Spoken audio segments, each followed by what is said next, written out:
This is the Craig Groeschel Leadership Podcast. Hey, James, it's an incredible honor to have you on the Craig Groeschel Leadership Podcast. From day one, when I read your book for the first time, Atomic Habits, I thought I got to get this guy on. I've got to share this message with all of our audience. So thanks for taking time to spend a little bit of time interviewing with us. Oh, absolutely. Thank you so much for having me. First of all, congratulations. New York Times bestseller, well-deserved. Your first book out and you hit the Times. And so no pressure if you do a second book, but the first one is truly amazing. In fact, I taught on habits to our church and promoted the book every single week. It not only impacted me, and I've read a lot about habits. It's hard to write something new and fresh, and congratulations, you did it. And so I'm thrilled to share you with our leadership audience. Let's dive in, James. I want to ask you some questions from your book and even beyond that. One of the things in my studies that I came across, and I'm sure you're aware, but about 40 to maybe even 50% of the actions that we do every day, they're not a result of conscious decisions, but they're a result of habits. And you talk a lot about how small habits make a big difference. I think people sometimes might push back and say, no, you got to do really big things. Can you unpack the reason why you believe small habits are so important for us?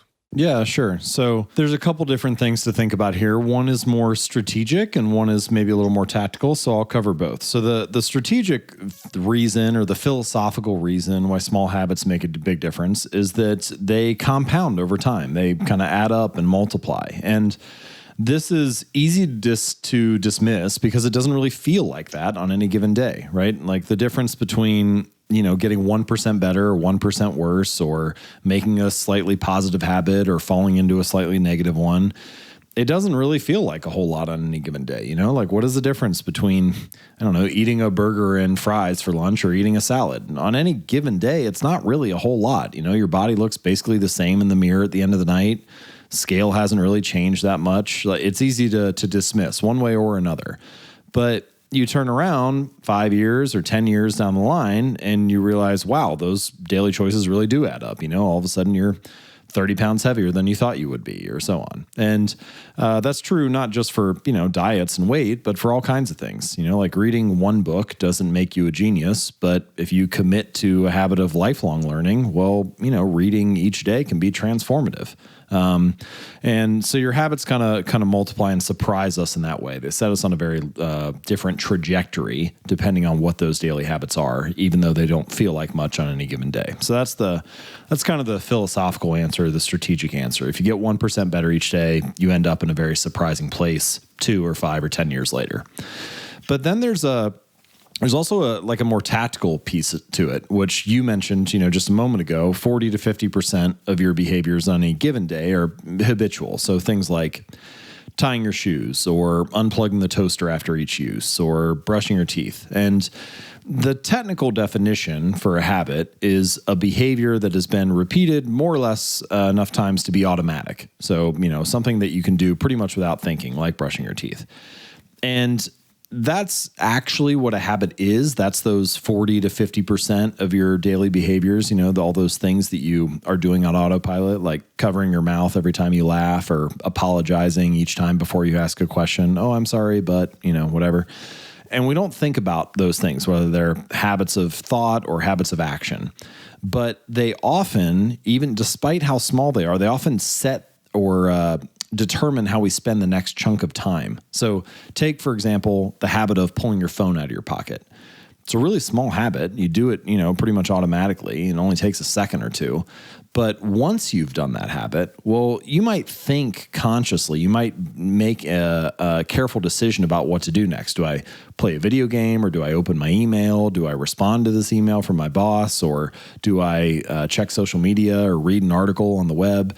And you can do all of those things from your phone, but whether you do those things or not was pretty much determined by, did you take your phone out of your pocket? And so habits they're kind of like the entry point for the next chunk of behavior. And so for that reason, they also have like this outsized impact. They might only be 40 to 50% of your behavior by themselves. But if you add up the things that you do because of where your habits led you, well, then maybe it's 70 or 80 or even 90% of your behavior that's influenced or impacted by your habits each day. I think one of the books that you quoted too, I think Duhigg's book on the power of habits, he talked about the keystone habits, those small disciplines that do trigger either compounding good disciplines or many times compounding bad disciplines. And I think that's so true. In fact, one of the things, James, that you talked about that I've underlined it, circled it, highlighted it, quoted it, replayed it, you said this, you said, winners and losers have the same goals, but they have vastly different results. And I love that. And then you started talking about systems. You said, we don't have a goal problem, but we have a system problem. The quote that stood out is this, and I'd love for you to talk about it. What do you mean by system? But you say this, you don't rise to the level of your goals, but you fall to the level of your system. Can you put some color to that for me, please? So, a lot of the time when we begin the process of change or something that we want to achieve, when we think about an outcome we want, we think about setting a goal, about achieving a particular result. But as you mentioned, I think something people often overlook is that winners and losers in any particular domain often have the same goals. If you have 100 people that apply for a job, well, they all have the goal of getting the job. Or if you have, a dozen athletes competing in the Olympics, they all have the goal of winning the gold medal. So goals, this is not to say goals are useless. Like they might be necessary, but not sufficient, right? Like goals are good for setting a sense of direction, for determining, clarity and where you're going to direct your effort.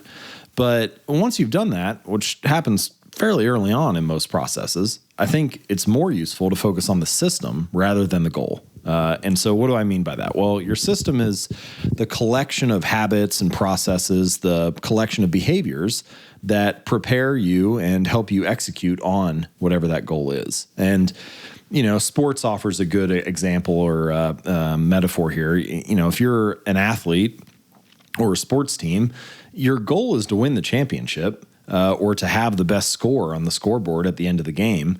But if you spent the whole game looking at the scoreboard, thinking only about the goal, you would perform terribly, right? And conversely, if you didn't look at the scoreboard at all and focused only on the process, on the system of running better plays, being in the right position, preparing for the next play well, then you probably would have the best score on the scoreboard at the end of the game. And so this is kind of the surprising thing is that we set goals because we want better outcomes, but ironically, the way to actually get better outcomes is often by not thinking about the result, by ignoring the goal and pouring all of your energy and effort into building a better system.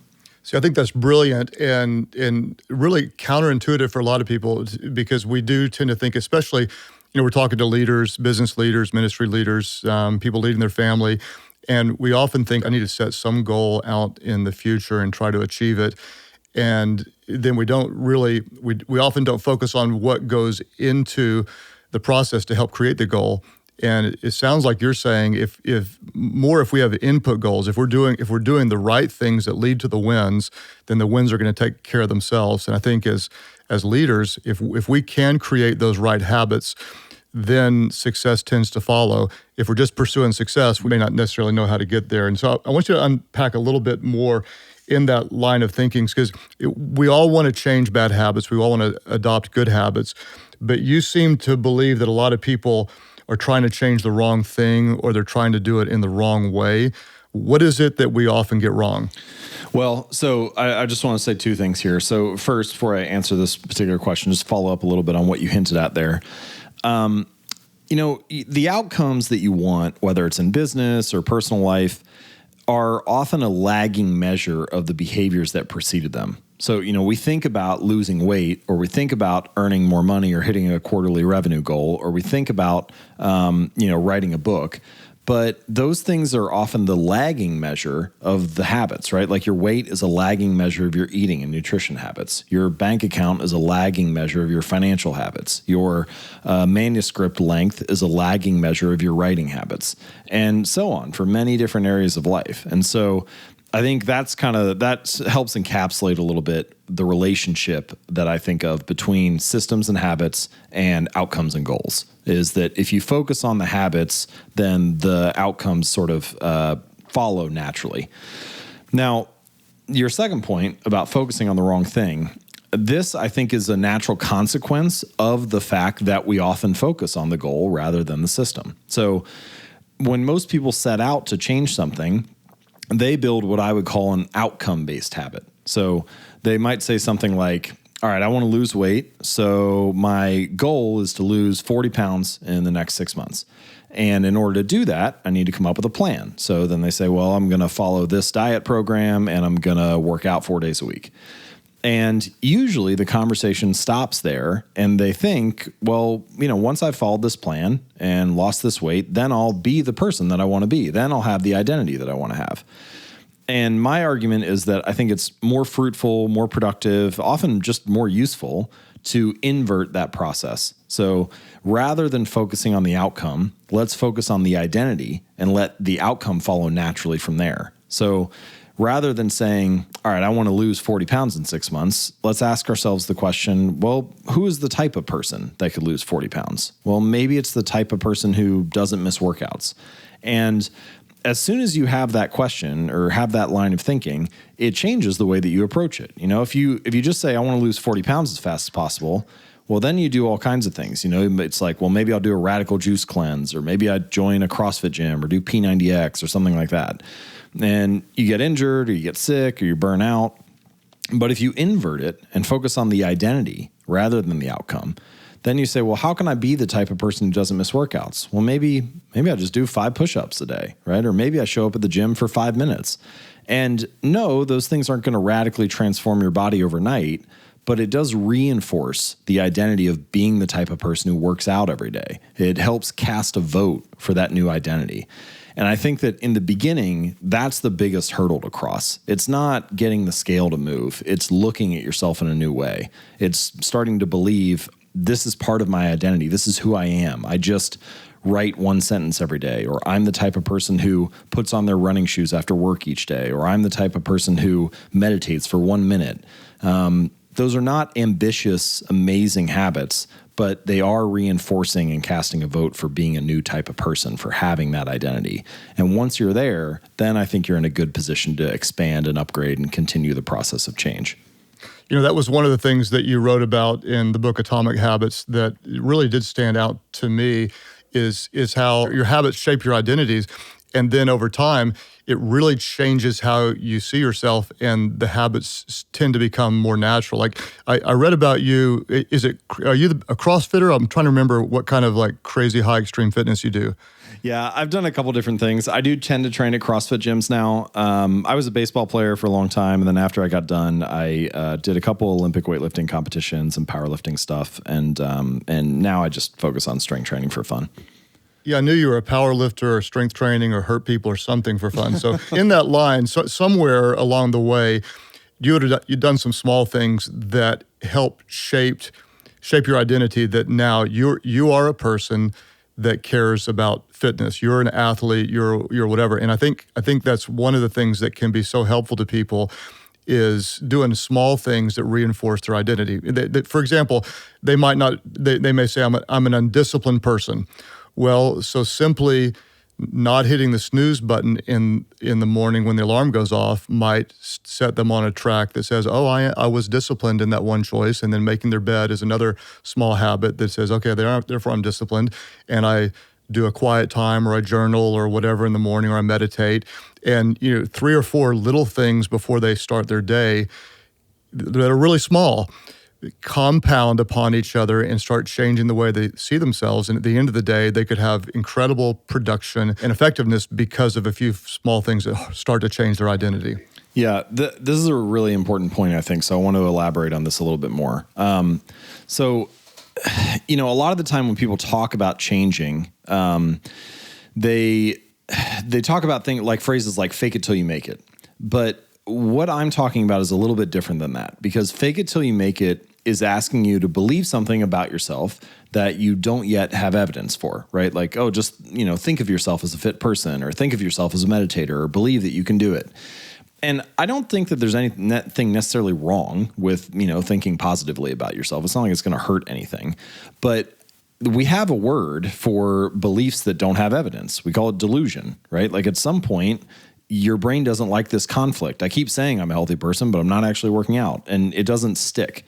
And so I think that if you want habits to stick in the long run, it's more useful to approach it from the other direction, to let the behavior lead to the belief.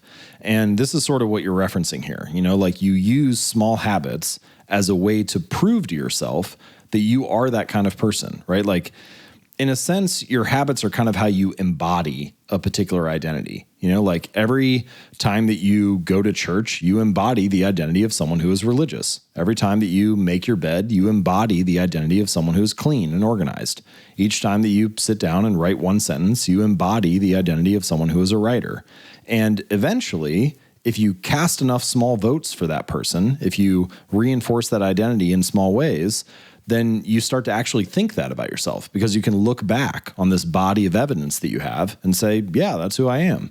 And this is why I like to say that, every action you take is like a vote for the kind of person that you think that you are, or the kind of person that you wish to become. And so if you just keep casting votes, even if they're in very small ways, then you start to look at yourself in a new way. And I think ultimately, true behavior change is really identity change. It's really internalizing that belief that, no, this is who I am. And once you get to that point, you're not even really pursuing behavior change anymore. You don't even really have to motivate yourself to do the right thing. This is why you'll hear people say yeah, I don't motivate myself to go to the gym. It's just what I do. It's just part of who I am. Or I don't have to push myself to meditate. It's just part of my identity now. And once you see yourself as that kind of person, then it just requires less willpower and discipline and motivation to do those things. And so that's why I think that those small votes are so meaningful, even though they seem tiny at the time. I love the language you put around that. It really spoke to me, the small votes. And so what I liked about it is you said you don't need unanimous votes to win, but you just need a majority. And so let's say you are trying to become more disciplined, or you're trying to become healthy or whatever, and you do a few things that are right, and then you mess up in one or two places. Well, if you have a majority of the small habits moving in the right direction, suddenly over time, the majority of the votes are starting to change your identity, and you're saying, yeah, I'm not perfect, but I am a disciplined person. I am a hard worker. I am conscientious. I do care about people, whatever it is. And that language, and what I love about the book is it's what I call bottom shelf, meaning it's accessible to anyone, and you make it practical and easy to do. You don't have to be perfect, but a majority of votes moving in the right direction, and you are winning and becoming something new. I want to give you a chance to help share some of that bottom shelf advice that's so helpful.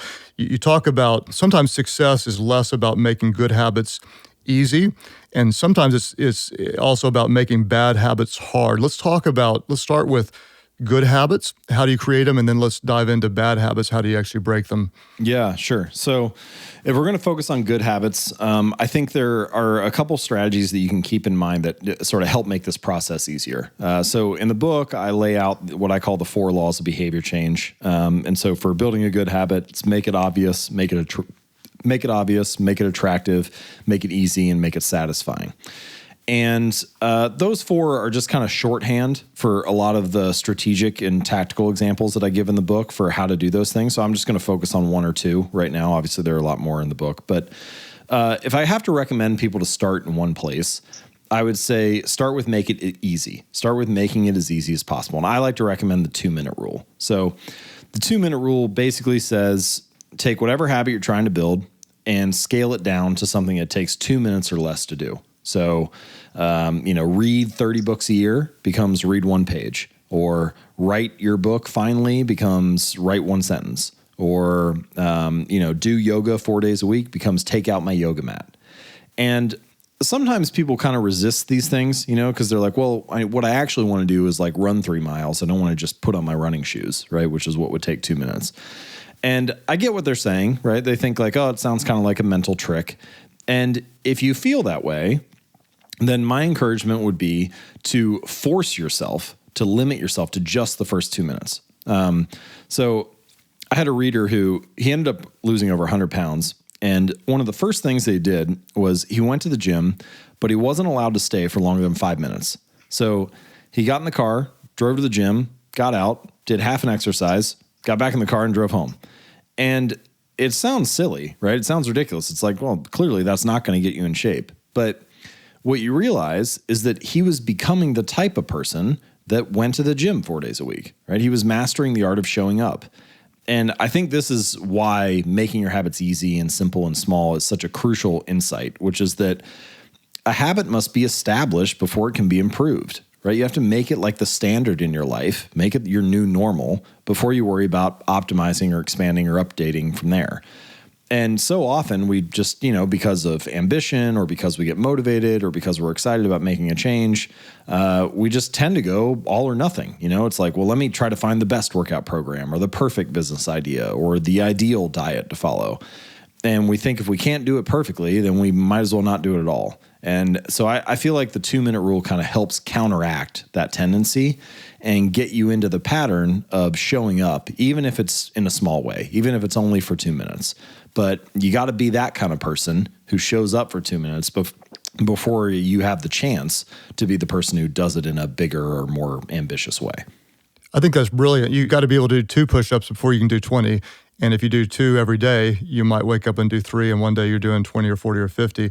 In fact, the whole idea, make it obvious, easy, attractive, and satisfying, that I have a newer habit in my life that I tried, James, for probably, I bet you I had 5 or 6 failed attempts at journaling. I read so many people that say it's important and it's helpful, and I know that it is, but I tried to write 3 or 4 or 5 pages every day, and it would go 2 or 3 days and I'd quit. I came across a 5-year journal, which it really embodies everything that you say. You only have to write 4 or 5 lines and you're done. And then you can see kind of year over year. If I look back to the previous year on this same exact day, I can see what I did in 2 years, 3 years and such. So I'm now starting into my 5th year on this. And I put the journal out by my bed, so it's obvious. It takes me less than probably 3 minutes to do. It's easy. The journal looks good. It's attractive, and I'm a journaler now. It's satisfying, and so it's changed my identity. And every single one of those steps you said is the difference between failure and actually becoming a journaler. Now it's not just something I do; it's part of my identity. It's who I am. And so I think your ideas are fantastic. I love the 2-minute start. Stopping, though, is a whole different strategy. What would you say to, now I've got something, I want to quit smoking, I want to quit sleeping in too late, I want to quit yelling at people. What suggestions do you have for stopping? Let's use the sleeping example. And so first of all, if you want to break a bad habit, then my high-level recommendation is just invert those 4 laws. So make it obvious, make it attractive, make it easy, make it satisfying. That's for building a good habit. Then if you want to break a bad one, you want to make it invisible. So make the cues of your bad habits less visible. Make it unattractive. Make it difficult. So increase the friction, make it less convenient, and make it unsatisfying. So have like a punishment instead of a reward. So, a lot of the time people procrastinate or fall into this bad habit or whatever for a couple different reasons, but I'll give you kind of 2 ideas for kind of curtailing these behaviors or breaking them. So first one, you might be surprised how many bad habits will fade away or reduce themselves just if they're not as obvious or convenient as they were before. So like take the habit of watching television. A lot of people feel like they watch too much TV, but if you walk into pretty much any living room in America, where do all the couches and chairs face? They all face the television. So it's like, what is that room designed to get you to do? It's the most obvious and available and frictionless habit in that space. So there are a variety of steps you can take here, right? It's kind of on a spectrum from like least extreme to most extreme, but you could take the chair and turn it away from the TV so that it faces a coffee table with a book on it. You could put the remote control inside of a shelf or a drawer so that you're less likely to see it. You could take the television itself and put it in a wall unit or a cabinet so that it's behind doors. And then you could also, increase the friction of the task. So you could unplug the TV after each use and then only plug it back in if you can say the name of the show that you want to watch. So you can't, just turn Netflix on and find something. Or, if you want to be really extreme, you could take the TV off the wall, put it in the closet, and then only set it back up if you really wanted to watch something. I actually had one reader who, she and her husband, they watched a ton of sports events, and eventually they were like, this is so ridiculous, we need to figure out a way to reduce the amount of time we're spending watching stuff. And so they decided they just were going to get rid of their TV. And their new measure was, if we don't care enough about this game to drive down the street and drive 15 minutes and watch it at the sports bar, then we don't actually want to watch it. And again, variety of things there from most extreme or least extreme to most extreme. But just implementing some of those things will reduce the odds that you fall into that habit. I've seen this in other areas too, like, for example, take beer. If I have a beer in my fridge and it's in the front of the fridge, it's like somewhere I can see it on the shelf that's like right in front of the door, or it's in the door, then I'll grab one and drink it at night just because it's there. But if I take that same 6-pack and I slide it like on the lowest shelf all the way to the back where I can't really see it when I open the door, sometimes it'll sit there for like a month. And so it's like, well, did I want it or not? Like I kind of wanted it if it was there, but if you just make it less obvious, then you're less likely to fall into it. Now, I do want to kind of add an addendum there, which is to say that, and this I think is true for all the ideas in Atomic Habits, I'm not going to say that this is going to stop like a true addiction, right? If you're actually dealing with alcoholism or something like that, it's different. But I do think that all these strategies are useful, whether you're an addict or not, that, they do kind of help nudge you in the right direction. So that's the first piece, make it invisible. But the second idea, let's come back to that sleeping example that you gave. So you want to stop sleeping in, or, maybe you want to get up early and do a workout instead before work or something like that. Well, one thing that you can do is that you can make it less attractive. You can make it unattractive to stay in bed. So how do you do that? Well, one strategy is to use what psychologists call a commitment device. So let's say that you go to bed, you're like, all right, I'll set my alarm. Tomorrow's going to be the day. I'll wake up at 6 and I'll go for a run. You go to sleep and 6 a.m. rolls around and, your bed is warm. It's cold outside. And you're like, well, I kind of feel like sleeping. You press snooze and you don't do the run. But if you rewind the clock, go back to the previous day, and this time you text a friend and you say, hey, can we meet at the park at 6:30 and go for a run? Well, now 6 a.m. rolls around and your bed is still warm and still cold outside. But if you don't get out and go for the run, well, now you're a jerk because you leave your friend at the park all alone. And so that text that you sent, that's like a commitment device. It's a way to lock in your future behavior. You kind of change the equation in your mind so that now sleeping in means something different. It doesn't just mean you get to stay in a warm bed. It also means, oh, you're being a bad friend. And so little devices like that, little strategies like that, and I have a longer list of them in the book, they help you get over some of those bad habits or reframe the equation in your mind so that they're not as attractive as they were in the past.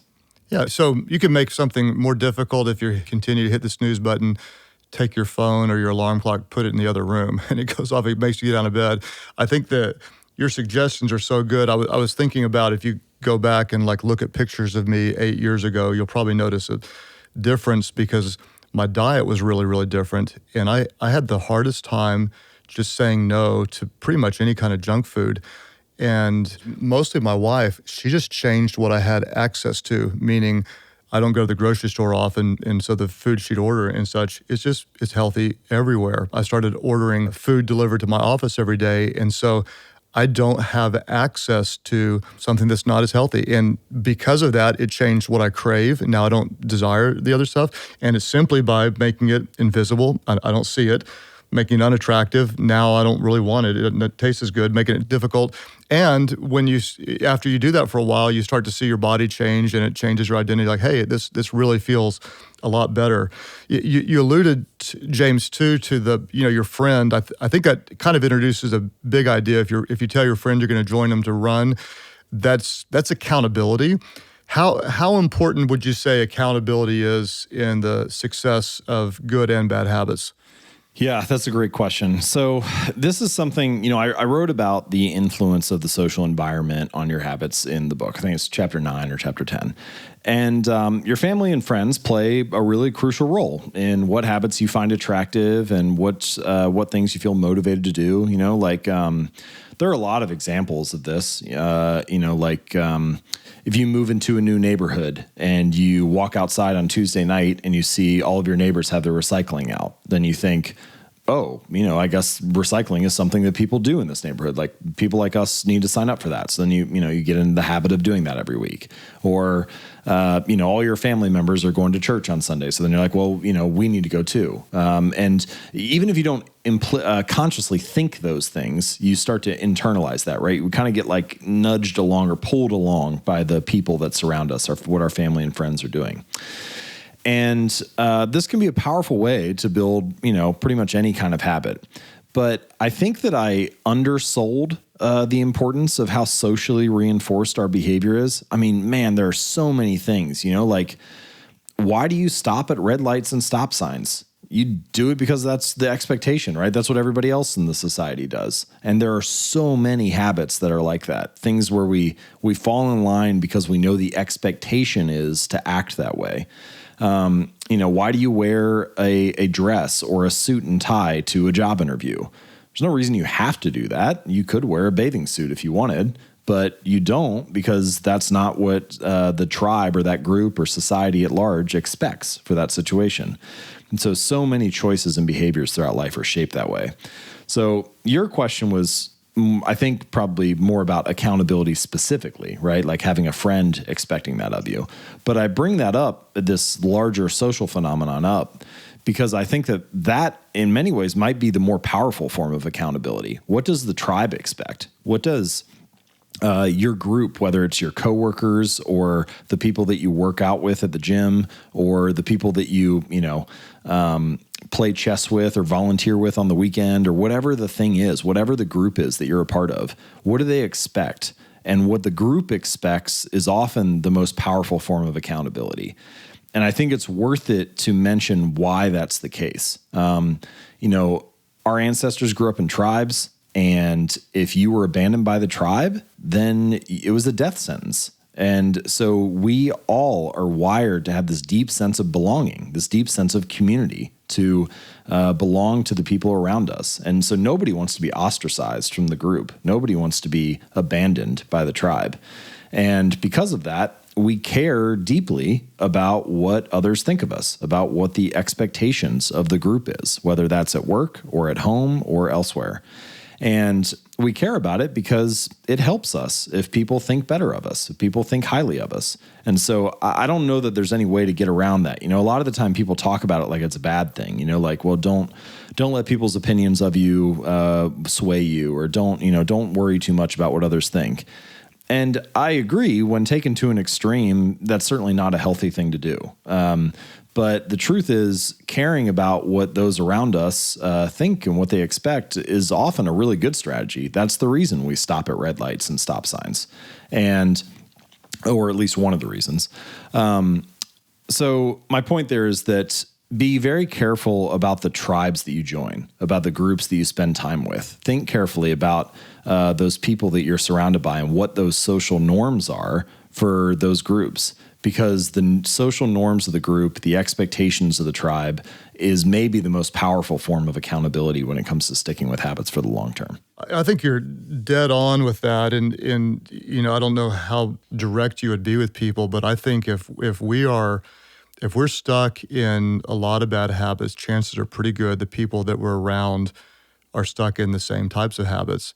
And if we're growing and adding the right disciplines to our lives, chances are pretty good we're around people like that. And so some people might push back and say, you're being harsh, or this is an unfair question, but would you say there are times when you really need to redefine the types of people that you're hanging out with to completely change your life? Well, so I think there are a couple things to say here. Like one is, there's a lot to unpack with stuff like this because, your relationships are some of the most valuable things in your entire life. And so it's very hard and complicated to change your family and friends or change the group of people you're hanging out with and so on.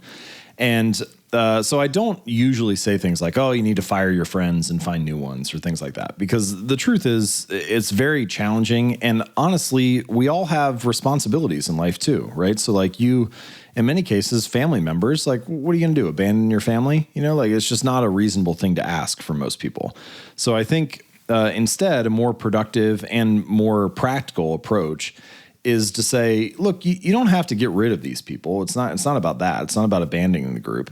But it's really hard to sustain habits when you're surrounded by a tribe that has conflicting motives or different priorities, right? It's really hard to stick to a healthy diet if you're surrounded by people who eat junk all the time. It's really hard to go to the gym if you're surrounded by people who don't want to work out ever. And so I'm not saying that you need to never see those people, but what's really powerful is having a sacred space, having some kind of place where you can do those things, where you're surrounded by people who do have the same goals. So, maybe nobody in your family wants to do yoga. Maybe they don't care about that. But go to the yoga studio where you can be surrounded by a dozen other people who are really excited about that habit, and have at least 1 hour for yourself where you're surrounded by a positive environment that kind of uplifts and reinforces that. And so, the other 23 hours of the day you can spend with, the people that you normally are around. But give yourself a chance for that habit to thrive by surrounding yourself with people who have the same goals as you. You often rise together. And as you do that, then you can start to gradually think about, okay, is this becoming a really important thing for me? Do I want to become a yoga instructor now? Or, is this going to play a bigger role in my life? Maybe I need to, to give it even more of my time than an hour or so on. But you can make that decision down the line. I think in the beginning, it's just important to give yourself a space where a habit can thrive, because ultimately, I don't know that I've ever seen anybody consistently stick to a positive habit in a negative environment. And so it's really just about finding kind of those points where you can give yourself a place for that habit to grow. Yeah, I appreciate your sensitivity to the complexities of relationships and the importance of really honoring people and sticking with our priorities. But I really think a mistake that a lot of us make is we let the relationships just kind of happen to us instead of being intentional about it.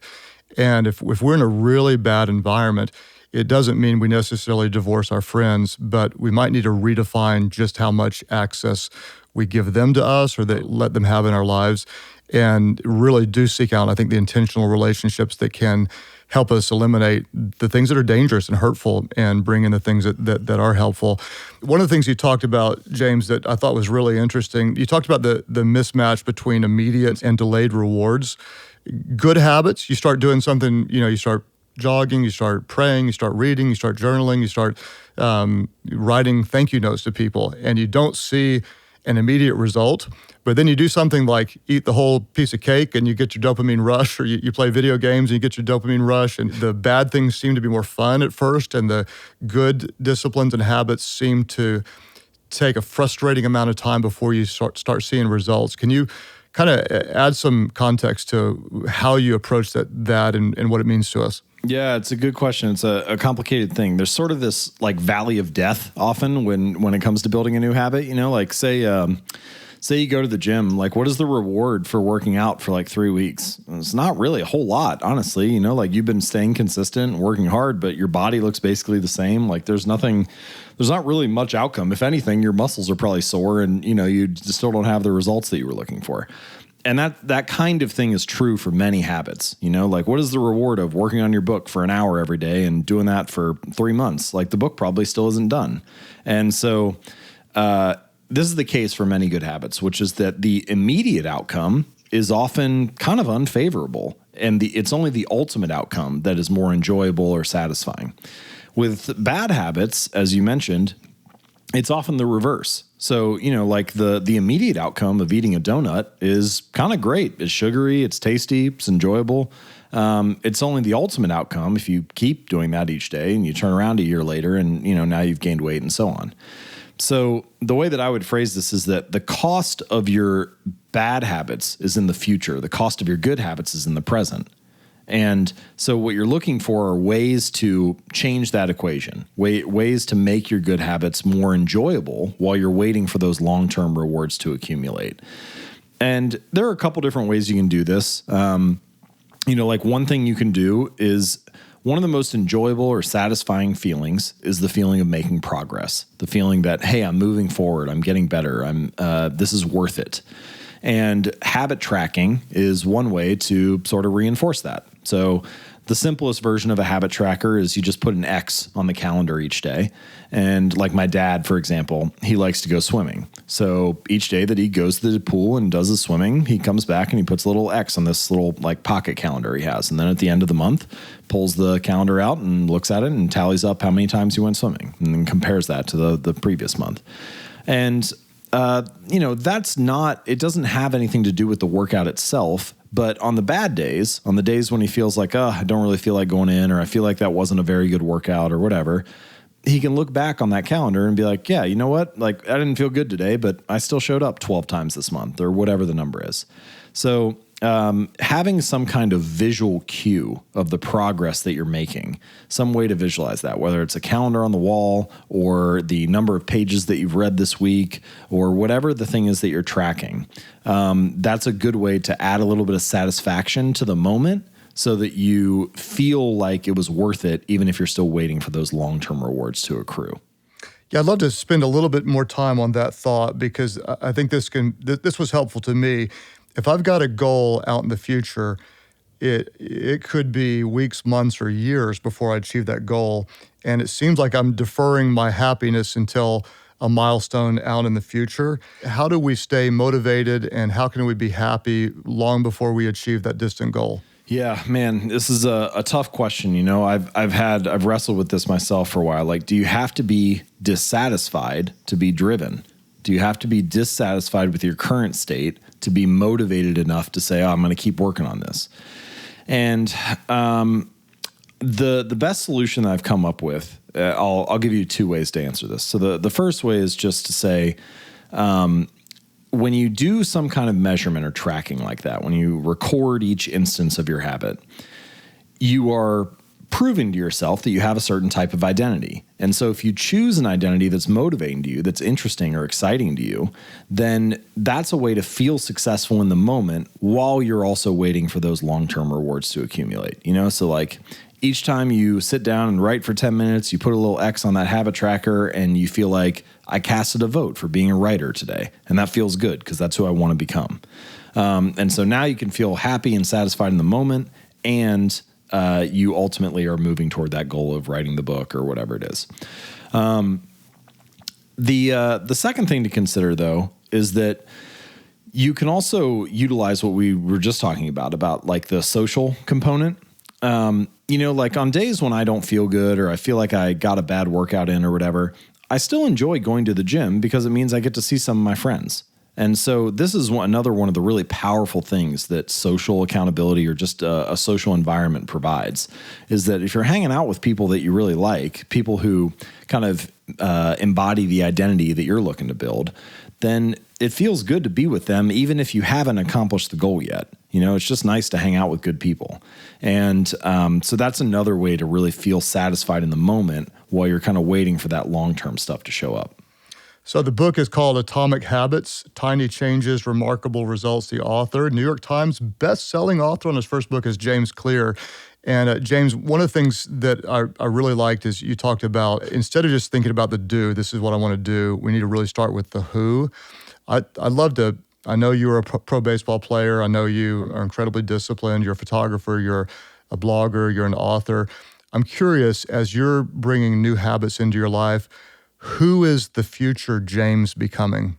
Yeah, that's a great question. So I'm not going to answer it specifically, but I'm going to tell you more about my process for figuring that out. So who I'm becoming is a moving target, right? Like, context changes, life changes. You kind of go through different seasons, like maybe you're in a season where you're very career focused, and then you have some kids, and then your season is more family focused, and then your kids go to college, and then you go back and do a career focused season, or maybe you're focused on your health or whatever.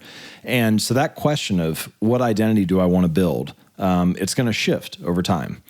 And for that reason, I think one of the most important sort of meta habits to build, and this is how I answer this question for myself, is the process of reflection and review.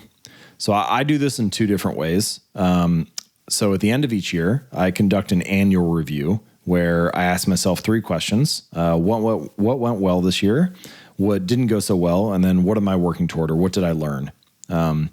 And so when I ask myself those questions, it's kind of a chance to reflect on my habits. I do a lot of measurement too. So I track, how many workouts did I do this year, and how many new places did I travel to, and how many articles did I write, and stuff like that. So it's just kind of a chance to be self-aware and to figure out where I actually stand rather than, thinking I'm doing better than I am. And then, I get to reflect on what I learned and so on. And so that's kind of a chance for me to set the baseline. Then about 6 months later, I do what I call an integrity report each summer. And again, it's got 3 questions. So what are my values? What are my values and principles? What do I stand for? Second question is, how did I live by those values this last year? So kind of a chance to pat yourself on the back and, think about where you did a good job. And then the most important one for me is, where did I fail to live up to those values and principles? Like where did I kind of feel like I fell off course? And I think this is the key piece of maintaining integrity, which, there are many ways to define integrity, but for the context of this conversation, I'll say living in alignment with your desired identity, right? Being the type of person that you wish to become, living in alignment with those values and principles. And so integrity is kind of a funny thing because pretty much everybody thinks that they have it. It'd be very weird to talk to somebody and have them say oh, I'm not a person of integrity, right? It'd just be strange to hear that. And so the question is, well, if everybody has it or thinks they have it, then how do you lose it? And I think it's a gradual slide. I think it's, a series of kind of just this once exceptions. You're like, oh, well, this time it's a little bit different, so we'll do it this way. Or maybe this time, I can let it slide. And so that integrity report helps kind of pull me back to center, helps keep me on track with the habits that reinforce the identity that I want to build and become. So I think between those two, having the annual review at the end of each year and kind of reflecting on where my habits have been and where I've been headed, and then the integrity report to ask myself, what are my values and principles now? Have anything changed? Has anything changed from last year? And in concert, when I have those together, I have a good process for reflecting on where I'm at and where I want to head. And I think that is an important way to answer that question of who are you becoming, of who are you looking to develop into? Because ultimately it's a continuous process. It's not I just decide the kind of person I want to be and then I can let it ride for 40 years. It's something you need to continue to revisit, I think, each year, and who knows, maybe even more consistently than I do it. But I think that having some kind of process of reflection and review is a good way to keep yourself on track and answer that question over time. I love that. I know a lot of people that review different measurements of success, but to look at, did I live according to my values? That's so important, because if we don't get that part right, then all the external success really falls way, way short. So I just want to express my gratitude to you, James. Thank you for coming on the podcast, and more so, your book, it kind of feels like a lifelong effort. I think you've been studying this for a long time, and it really, really shows. So thank you for your investment in the work you put into the book. It's called Atomic Habits. I hope that if everyone listening to it has not read or listened to this book, I highly, highly recommend it. And just as a side note, I listen to and read a lot of books, a lot of books. And I put this at the top of the list in the last several years of books that I'm recommending. So it really, really is a good one. If someone wants to find out more about you or kind of continue learning from you, what's the best way for them to do that, James? Yeah, well, thank you so much. I'm so glad you enjoyed it. So thank you for the kind words and review. You can find more of my work at jamesclear.com. So if you just click on articles, I have them organized by category, so you can kind of poke around and see what's interesting to you. If you'd like to check out the book directly, it's called Atomic Habits, an easy and proven way to build good habits and break bad ones. And you can get that at atomichabits.com. James, thanks so much. Appreciate having you on. Wonderful. Thank you. Thank you for joining us at the Craig Groeschel Leadership Podcast. If you want to go even deeper into this episode and get the leadership guide or show notes, you can go to Life.Church/leadership podcast. You can also sign up to have that information delivered straight to your inbox every month. In the meantime, you can subscribe to this podcast, rate and review it on iTunes, and share with your friends on social media. Once again, thank you for joining us at the Craig Groeschel Leadership Podcast.